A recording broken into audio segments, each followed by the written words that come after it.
नहीं सुदर्शन, शक्ति तो शक्ति होती है, वो साकार भी होती है, निराकार भी होती है। पर तुम्हें बड़ी सतर्कता के साथ भगवान शिव की बाहों से शक्ति के कई भाग करने हैं, वो भी इस प्रकार कि भगवान शिव को उसका आभास तक न हो।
आपने जो सुख दिया है मुझे, जो सम्मान मुझे मिला है, जो संसार आपने दिया है, वो मेरी दृष्टि में सबसे श्रेष्ठ है, सबसे ऊंचा है। आप सर्वश्रेष्ठ हैं। आप मेरे सर्वस्व हैं, मेरे ध्यान का केंद्र हैं। बस मैं तो केवल इतना ही जानती हूँ स्वामी, और कुछ नहीं स्वामी, और कुछ नहीं।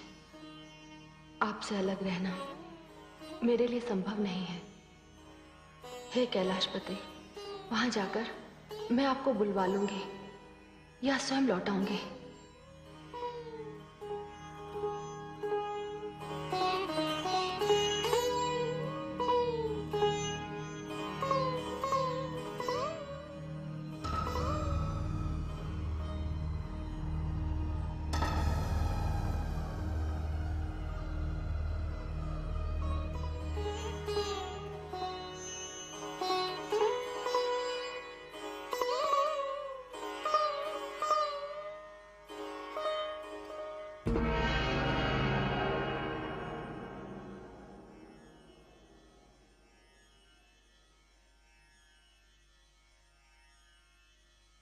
प्रणाम पिताश्री।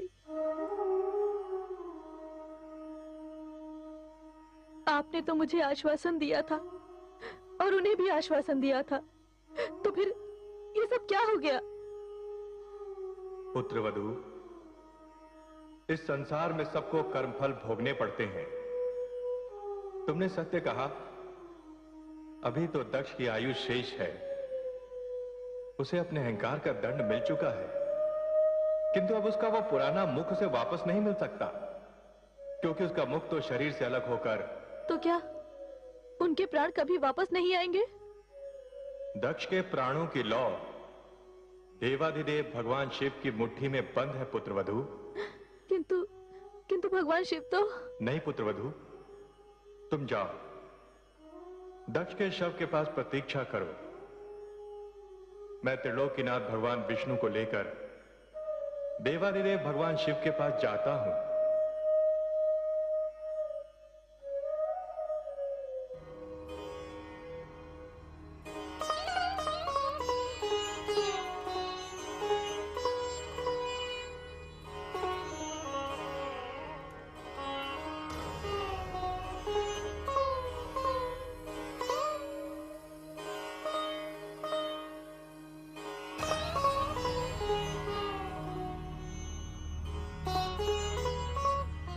जब देवी शक्ति ही यहां नहीं है तो इसकी क्या आवश्यकता?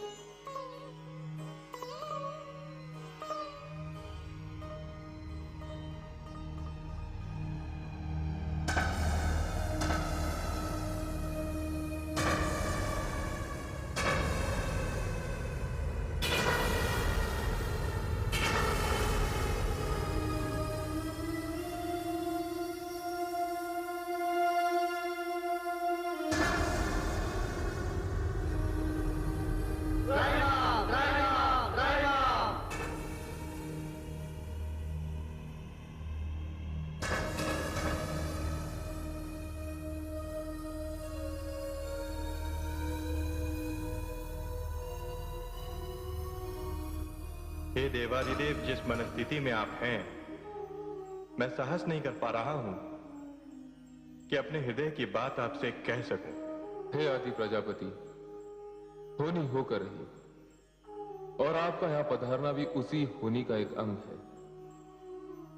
लोग मुझे मंगल कारक कहते हैं, किंतु पीड़ा के इन क्षणों में मैं किसी के हृदय की बात ना सुनूं, ऐसा हो नहीं सकता। हे ब्रह्मा जी, आपके मन में जो कुछ है आप निसंकोच कहिए।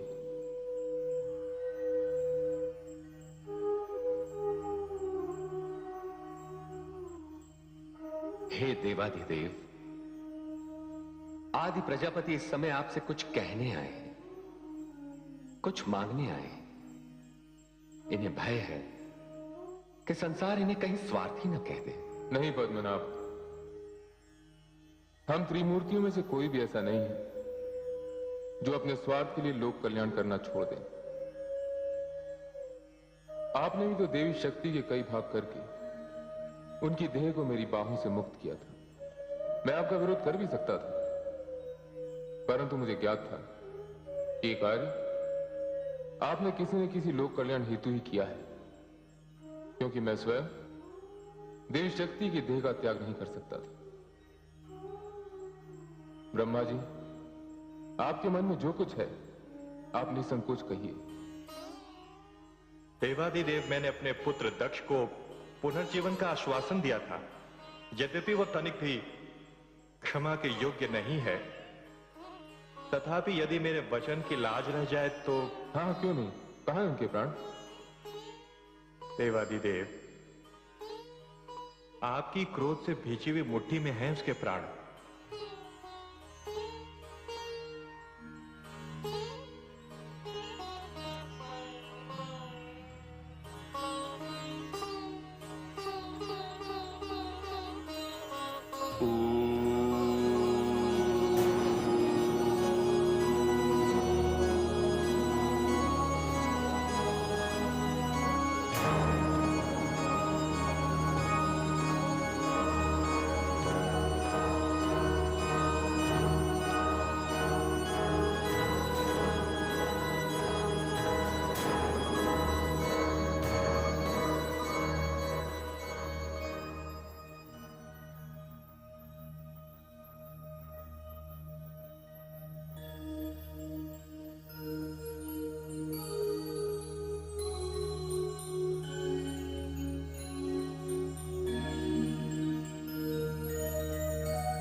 देवी परमेश्वरी, पति पत्नी के इस आत्मीय संबंध ने सारी सृष्टि को चकित कर दिया है। संसार के प्रत्येक नर और नारी के लिए यह संबंध प्रेरणादायी है, मार्गदर्शन करने वाला है। किंतु हे देवी परमेश्वरी, क्या भगवान शिव अब इसी प्रकार समस्त लोकों का भ्रमण करते रहेंगे?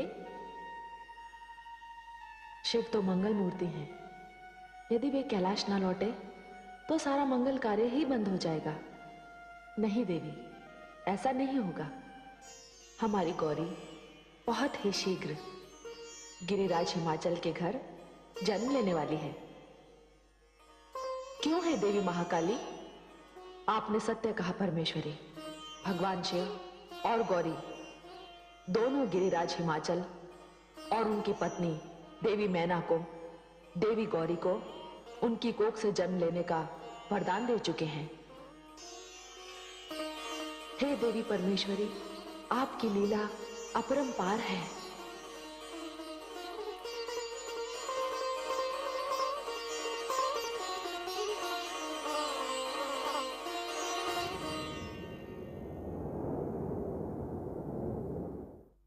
महाराज, महाराज, महाराज की जय हो।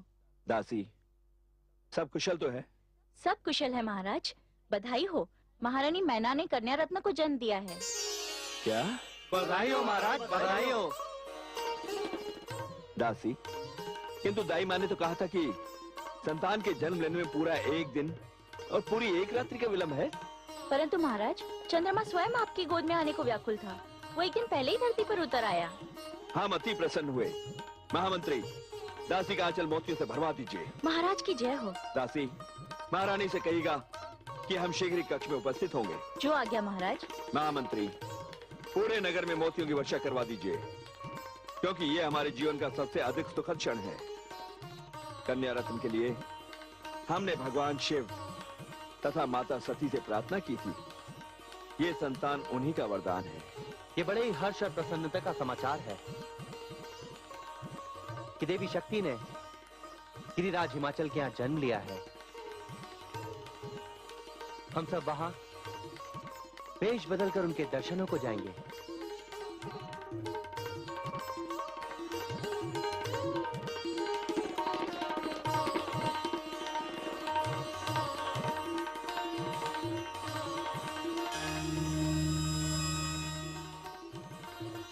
हे महादेवी, संसार के कल्याण के लिए देवी भवानी ने हिमाचल पुत्री के रूप में जन्म ले लिया है। मैं उनके दर्शनों के लिए वहां जा रहा हूं। मैं आपकी ओर से भी उनको बधाई अवश्य दे दूंगा।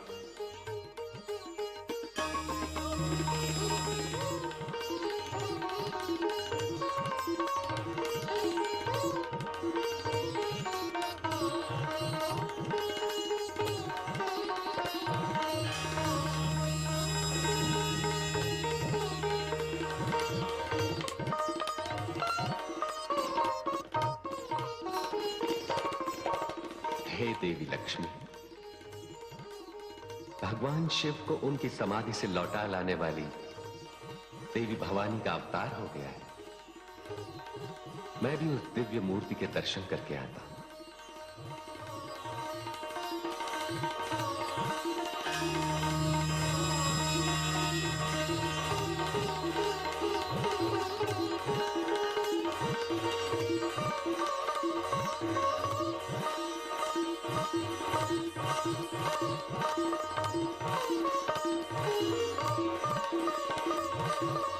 महारानी जी, महारानी जी की जय हो। महाराज पधार रहे हैं।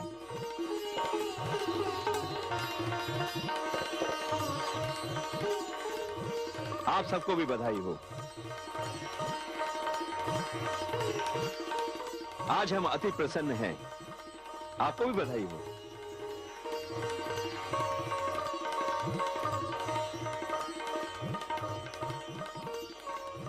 बधाई हो महारानी, बहुत बहुत बधाई हो। आपको भी बधाई हो महाराज। अच्छा, तो ये है शरद ऋतु का चंद्रमा। महारानी, अपनी इस चंद्रमा के समान पुत्री के दर्शन करके मैं तो धन्य हो गया। आपने भगवान शिव तथा माता सती से सती जैसी कन्या मांगी थी ना? जी महाराज। नारायण नारायण। देवर्षि नारद, प्रणाम देवर्षि, आपका स्वागत है, आइए। प्रणाम देवर्षि। आयुष्मति भव। देवर्षि नारद, कितने उचित समय पर आप यहां पधारे हैं। आपके दर्शन करके हम धन्य हो गए। नहीं पर्वतराज, धन्य तो मैं हो गया इनके दर्शन करके। पर्वत पुत्री पार्वती सौभाग्य का संपूर्ण संसार लेकर आपके घर में अवतरित हुई है।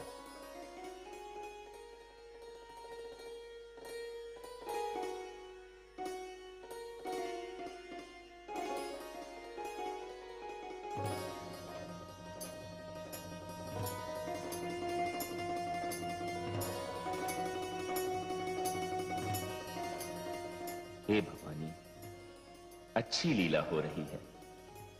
इन्हें ज्ञात ही नहीं कि इनके घर में सती जैसी नहीं, स्वयं सती ने जन्म लिया है। नारायण नारायण।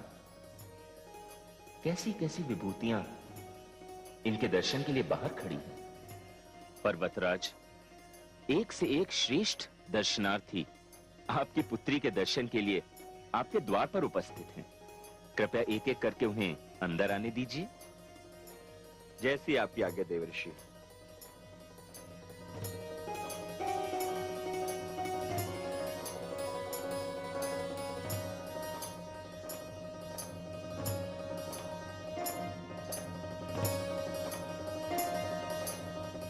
प्रणाम ऋषिवर।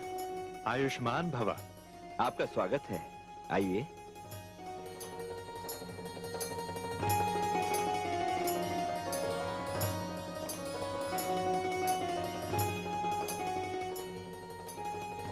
श्री ब्रह्मा।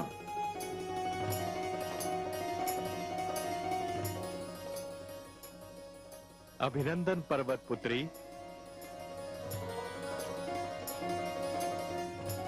अभिनंदन।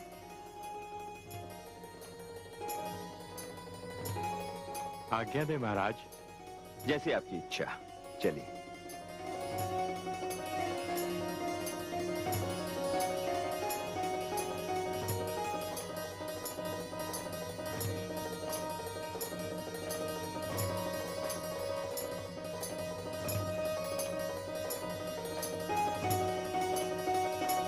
प्रणाम ऋषिवर, आपका स्वागत है, पधारिए।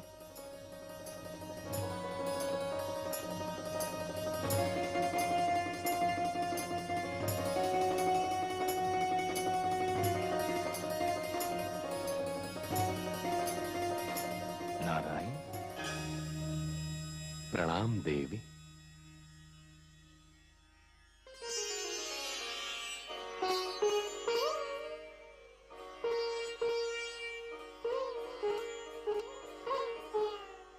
अच्छा राजन। जैसी आपकी इच्छा ऋषिवर, चलिए। नारायण नारायण।